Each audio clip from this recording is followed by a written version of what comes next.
सभी पत्रकार बंधुओं को नमस्कार। कोरोना की तीसरी लहर की आशंका के नाम पर उत्तर प्रदेश की सरकार ने, आदित्यनाथ जी की सरकार ने, उनके मंत्री सुरेश खन्ना जी ने, उनके प्रमुख सचिव आलोक कुमार ने एक ब्लैक लिस्टेड कंपनी के साथ मिलकर किस प्रकार से बच्चों के वेंटिलेटर से लेकर तमाम उपकरणों की खरीद में घोटाला और भ्रष्टाचार किया है, इसकी जानकारी मैंने आपके साथ साझा की थी और एक एक चीज का दाम बताया था। दो दो तीन तीन गुने दाम में बच्चों का वेंटिलेटर खरीदा गया, HFNC खरीदी गई, मॉनिटर खरीदा गया अनाप शनाप दाम में। और जब मैंने इस भ्रष्टाचार का खुलासा किया तो मेरे मन में यह था कि सुरेश खन्ना जी एक वरिष्ठ मंत्री हैं, वो अपने अधिकारियों पर कार्रवाई करेंगे, वो इस भ्रष्टाचार का संज्ञान लेंगे। लेकिन पिछले 2 दिनों से जिस प्रकार से उत्तर प्रदेश सरकार के वरिष्ठ मंत्री सुरेश खन्ना जी इस भ्रष्टाचार को डिफेंड कर रहे हैं, मैं दावे के साथ कह सकता हूं, दाल में काला नहीं, पूरी की पूरी दाल काली है। भ्रष्टाचार का हिस्सा अधिकारी से लेकर मंत्री और सरकार के बड़े बड़े लोगों तक पहुंच रहा है। इसीलिए प्रदेश सरकार के मंत्री लगातार डिफेंड कर रहे हैं इस भ्रष्टाचार को और झूठे बयान दे रहे हैं, गलत तथ्य दे रहे हैं। इनका एक प्रमुख सचिव आलोक कुमार जो इंगित करता है कि इन्हीं कंपनियों से आप खरीद कीजिए, और जिस कंपनी से इंगित करता है खरीद करने के लिए, वो कंपनी महाराष्ट्र में ब्लैक लिस्टेड है और वो कंपनी बिहार के भ्रष्टाचार में फंसी हुई है। ऐसी कंपनी से खरीद करवाता है आलोक कुमार जो इनका प्रमुख सचिव है। और क्या क्या खरीद करवाता है, उसके जवाब में क्या कहता है? उसके जवाब में मुझे ज्ञान देता है, एक ट्वीट करके कहते हैं, आप संतरे और सेब के दामों की तुलना कर रहे हैं, आप संतरा और सेब की तुलना कर रहे हैं। अब मैं संतरा और सेब की तुलना आज आप लोगों के सामने करना चाहता हूं। मैं एक एक करके बता रहा हूं आपको।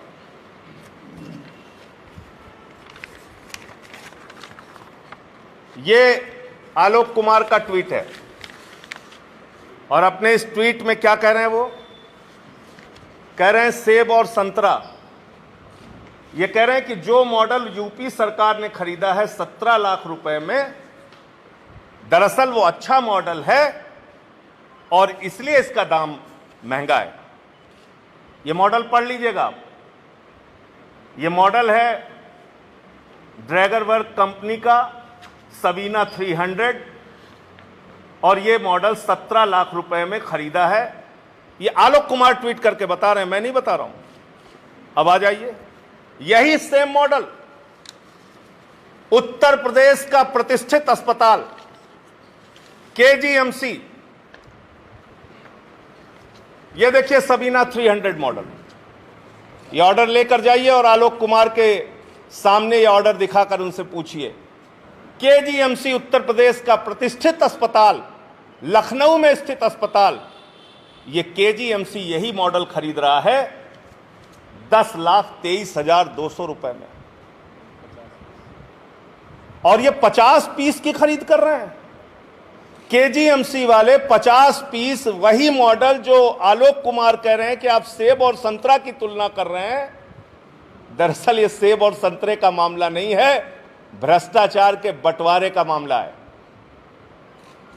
ये 17 लाख में जो आप खरीद रहे हो, आप ही का अस्पताल KGMC लखनऊ में स्थित 10,23,000 में खरीद रहा है। नंबर 1। उसके बाद इन्होंने तमाम चीजों की खरीद की और इसमें जिन जिन कंपनियों से खरीद की है उनकी डिटेल है। और मैं ये सामान उत्तर प्रदेश सरकार ने कितने में खरीदा और मार्केट में कितने में खरीदा गया वो एक एक करके बता रहा हूं। इसके ऑर्डर इसके साथ के दे देंगे।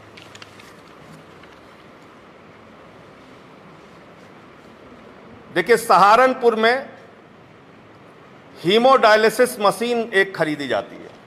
ध्यान से सुनिएगा आप लोग। ये हीमोडायलिसिस मशीन 13,92,000 रुपए में खरीदी जाती है। और जब आप इसको मार्केट में खोजते हैं कि ये मशीन कितने की है, तो ये मशीन 5 लाख रुपए में अवेलेबल है। सेम मॉडल 5 लाख रुपए में। अगर आपको वेबसाइट पे जाके मार्केट में इसको सर्च करना हो कि ये मशीन हमें चाहिए, तो 5 लाख रुपए में ये मशीन आपको मिल जाती है, जो सहारनपुर में आलोक कुमार जी खरीद रहे हैं 13 लाख रुपए में। आगे बढ़ते हैं। नंबर 1 हो गया।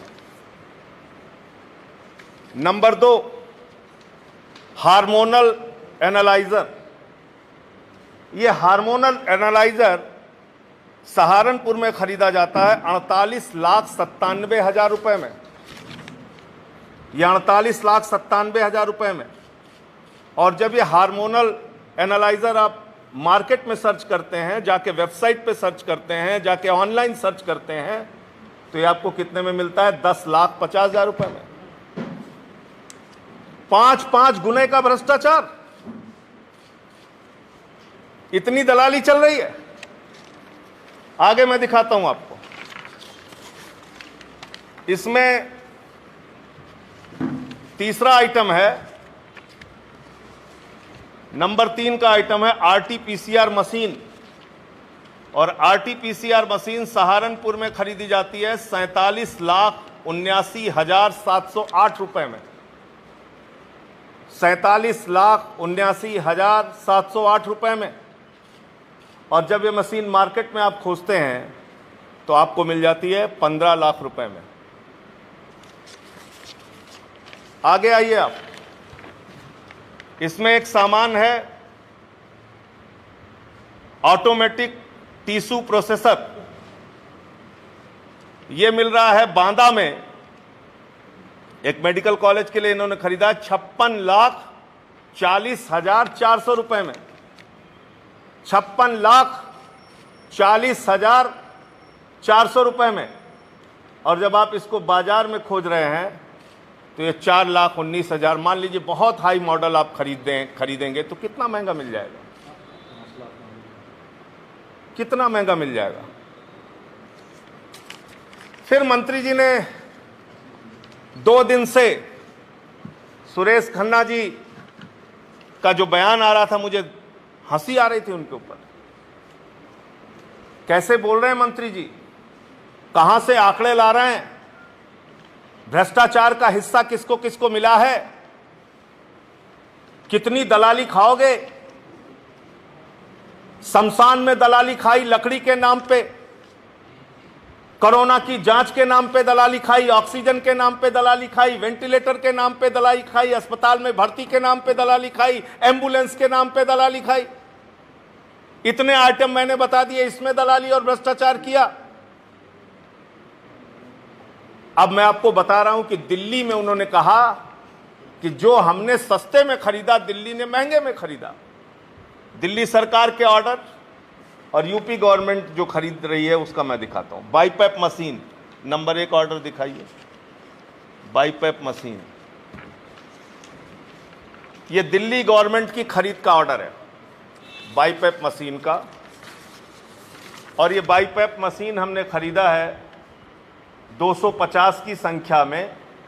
और ये बाईपैप मशीन 62,000 प्लस जीएसटी 69,440 रुपए में। ये देखिए आप। और उत्तर प्रदेश की सरकार ने यही बाईपैप मशीन 2,73,000 रुपए में खरीदा है। ब्लैक लिस्टेड कंपनी से खरीदा है। मॉडल सेम है, ये आप देखिए। और मंत्री जी को जाके दिखाइए। दिल्ली की सरकार ने 69,000 में जो सामान खरीदा, वो सामान उत्तर प्रदेश की सरकार ने 2,73,000 रुपए में खरीदा और इसका बाकायदा ऑर्डर किया आलोक कुमार ने। यह है सेब और संतरा, ये इनका सेब और संतरा समझिए आप लोग। अब इसमें दूसरा आइटम है एचएफएनसी। एचएफएनसी का ऑर्डर निकालिए दिल्ली सरकार का, ऊपर ही है शायद, पहला पन्ना है।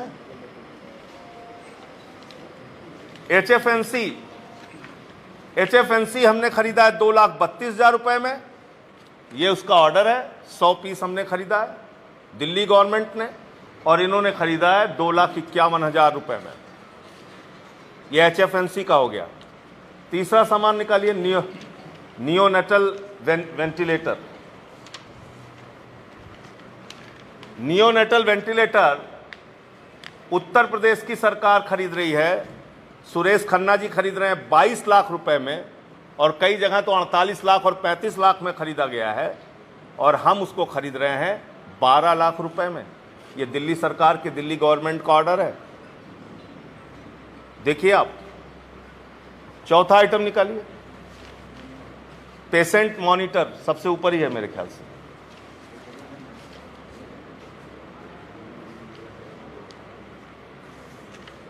ये हमने खरीदा है, क्वांटिटी है इसकी 300, और हमने खरीदा है 63,000 रुपए में, और उत्तर प्रदेश की सरकार ने खरीदा है 95,200 रुपए में। ये सेब और संतरा, ये सेब और संतरा है, ये भ्रष्टाचार है। तो मैं पूछना चाहता हूं आदित्यनाथ जी से, मैं पूछना चाहता हूं उत्तर प्रदेश की सरकार से, मैं पूछना चाहता हूं सुरेश खन्ना जी से कि शमशान में दलाली खाने वालों के हाथों में हमारे बच्चों की जिंदगी कैसे सुरक्षित होगी। बताओ, आप हर चीज में आप लोग भ्रष्टाचार कर रहे हो। प्रभु श्री राम के मंदिर के नाम पर खरीदी गई जमीन में घोटाला करते हो, भ्रष्टाचार करते हो। पहली लहर में ऑक्सीमीटर, थर्मोमीटर, ऑक्सीजन की खरीद में घोटाला करते हो। दूसरी लहर में शमशान की लकड़ियों के नाम पे घोटाला करते हो, एम्बुलेंस के नाम पे घोटाला करते हो, जांच के नाम पे, बेड के नाम पे घोटाला करते हो, और तीसरी लहर की तैयारी के नाम पर ये करोड़ों करोड़ रुपए का भ्रष्टाचार करते हो। सुरेश खन्ना जी, आपको और आपकी सरकार को अपने चेहरे पे कालिक लगा के जनता के बीच में घूमना चाहिए, जिससे उत्तर प्रदेश के लोग पहचान सके दलाल कौन है, भ्रष्टाचारी कौन है, और बच्चों की जिंदगी के साथ, उत्तर प्रदेश के लोगों के स्वास्थ्य के साथ खिलवाड़ कौन कर रहा है। ये मुझे पूरा कागज मुझे आपके सामने रखना था, क्योंकि 2 दिन से इस पे अलग अलग तरह की झूठी सफाइयां आ रही थी, इसलिए मैंने ये सारे कागजात आपके सामने रखे। आपके कोई प्रश्न हो तो आप पूछ सकते हैं। कल ही केजीएमयू के डॉक्टर का परसों वर्जन आया कि जो कोरोना की तीसरी लहर आएगी उसमें 17 साल तक के बच्चों को तो कुछ खतरा ही नहीं है, तो फिर ये आखिर तैयारी होगी। अभी आप सरकार से पूछिए, लेकिन मैं ऐसा मानता हूं कि ये पूरे दुनिया में बच्चों के ऊपर इसका प्रभाव पड़ेगा, इस प्रकार की रिसर्च आ रही है, और उसके हिसाब से ही तैयारी सरकारों को करना चाहिए।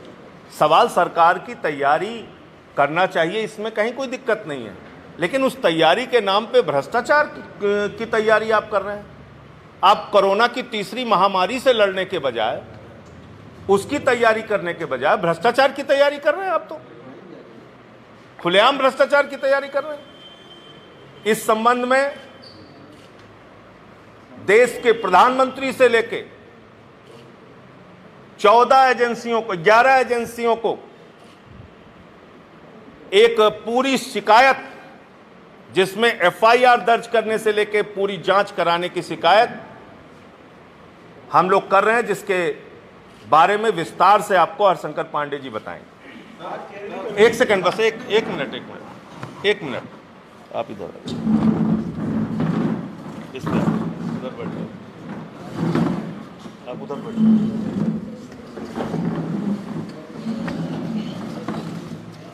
शिकायत किसको की?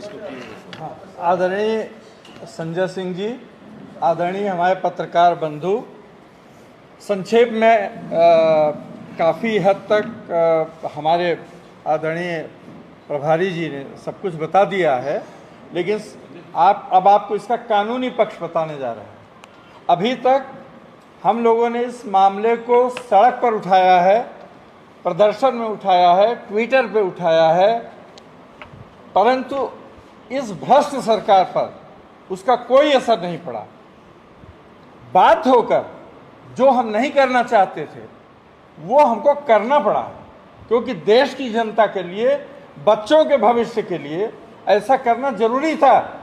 इन्होंने जो फर्जी खरीद करने का प्लान किया और जिस तरह से फर्जी खरीद की, उसके लिए इनके विरुद्ध 2 धाराओं में एफआईआर करने के लिए हम लोगों ने 5 पेज का डिटेल्ड एक नोट तैयार किया है, जिसको 11 अधिकारियों को, अभी हम उनका नाम बता रहे हैं।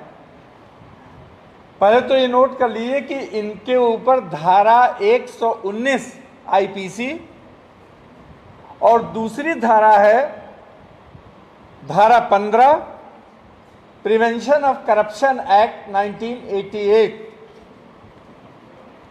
ये वो धाराएं हैं जिसमें कोई वरिष्ठ अधिकारी अपने अधीनस्थ को अपने घुमाओ फुराओ आदेश पारित करके, शासनादेश जारी करके उसको मजबूर करता है कि तुम इसी से खरीदो। ये वो धाराएं हैं जो आज तक शायद यहां पर इस्तेमाल नहीं की गई, लेकिन समय आ गया है कि आज हमें उत्तर प्रदेश के बच्चों के हित के लिए, देखिए बच्चों का मामला ना होता तो शायद हमारे आदरणीय संजय सिंह जी इस पर उतना रुष्ट नहीं होते, लेकिन आज उनकी मजबूरी है कि हमें अपने बच्चों को बचाना है, हमारे देश के भविष्य हैं। अब हम इसको शुरू करते हैं। आदरणीय संजय सिंह जी के द्वारा ये पत्र और एफआईआर लिखी जा रही है। इसको सबसे पहले हमने प्रधानमंत्री माननीय नरेंद्र मोदी जी, स्वास्थ्य मंत्री जी हर्षवर्धन जी, माननीय योगी आदित्यनाथ जी मुख्यमंत्री उत्तर प्रदेश सरकार, माननीय चिकित्सा शिक्षा मंत्री सुरेश खन्ना जी, जिनके बारे में अभी आपने सुना, सचिव कार्मिक एवं प्रशिक्षण विभाग जो आईएएस अधिकारियों के नियंत्रक अधिकारी होते हैं, वो भी जाने कि उनके आईएएस अधिकारी यहाँ बैठकर क्या कर रहे हैं। मुख्य सचिव उत्तर प्रदेश शासन लखनऊ, क्योंकि उनकी भी जिम्मेदारी होती है, वो टीम 11 और जो बदल के टीम 9 हो गई है। अपर मुख्य सचिव नियुक्ति अनुभाग, नियुक्ति विभाग यहाँ के आईएएस अधिकारियों के इस्टेब्लिशमेंट को देखता है और उनके द्वारा किए गए क्रियाकलाप और उनके विरुद्ध शिकायतें, उसको जांच करना, उनके खिलाफ कार्रवाई करना, ये उसकी जिम्मेदारी है।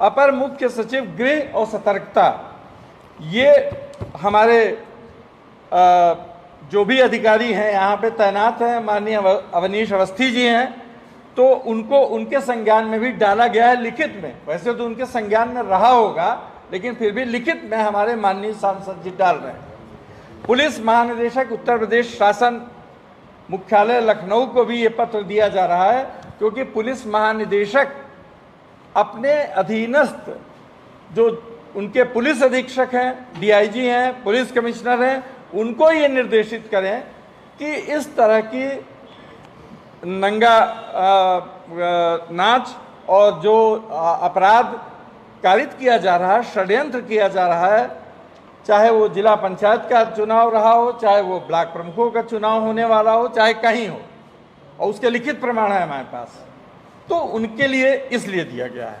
पुलिस महानिदेशक विजिलेंस, देखिए पुलिस महानिदेशक विजिलेंस को ये अधिकार होता है कि वो एफआईआर तो नहीं दर्ज कर सकते, लेकिन यदि कोई शिकायत गंभीर की जाती है साक्ष्यों के सहित, तो उसकी जांच कराने का उनके पास स्वेच्छा से अधिकार है। उनको किसी के निर्देश की जरूरत नहीं है। रामा शास्त्री जी हैं, उनको भी ये कॉपी दी गई है, और अंत में पुलिस आयुक्त लखनऊ को दी गई है। उनसे आग्रह किया गया है कि जो भी तथ्य हमने दिए हैं उसके लिए प्रथम सूचना रिपोर्ट आलोक कुमार आईएएस के विरुद्ध दर्ज की जाए। इस हेतु वो थानाध्यक्ष हजरतगंज को निर्देश दें।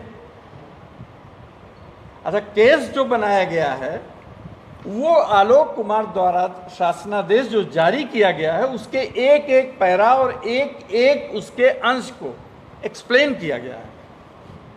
मतलब उसकी पूरी जिम्मेदारी हमारी माननीय सांसद जी की और हमारे पूरी आप परिवार की है।